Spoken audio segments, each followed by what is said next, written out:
তারেক রহমান আপনাদেরকে কিছুই দিতে পারবে না। এই যে ছোটখাটো বিষয় নিয়ে আপনারা প্রত্যেকটা মসজিদে বক্তব্য দিচ্ছেন, মানুষের মধ্যে একটা ভুল ধারণা সৃষ্টি করছেন, এটা করা উচিত না। আমি বলবো আসুন, ঐক্যবদ্ধভাবে আসুন। তারেক রহমান আপনাদেরকে কিছুই দিতে পারবে না। যদি দিতে হয় তাহলে মসজিদের মিনারের পাশে আপনার জীবনতন্ত্রের বিরুদ্ধে কথা বলতে হবে। ইসলাম আমাদেরকে শিখিয়েছে বাতিলের বিরুদ্ধে কথা বলতে হবে, বাতিলের সাথে কোনো নেগোসিয়েশন করেন নয়। এই শিক্ষাটা মাদ্রাসায় আপনারা আমাকে দিয়েছেন, সেই শিক্ষা আমরা আপনাদের মধ্যে দেখতে পাচ্ছি না। এই জন্য আপনাদের একজন সন্তান হিসেবে আপনাদের কাছে অনুরোধ করবো, আমি হয়তো বেশি দূর কবে মাদ্রাসায় পড়াশোনা করতে পারি না, আসুন ঐক্যবদ্ধ হই।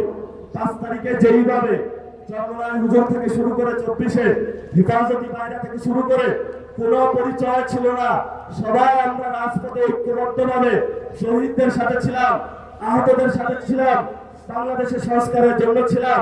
সেই জায়গাটা 2 বছরের পরে আজকে আপনাদের কাছে আহ্বান রাখলাম, আপনারা আশা করি আসবেন। জাতির এই সংকট মুহূর্তে কয়েকজন এর কারণে আপনারা বিভ্রান্ত হবেন না। তারেক রহমান বাংলাদেশে ভালো কিছু দিতে পারবে না।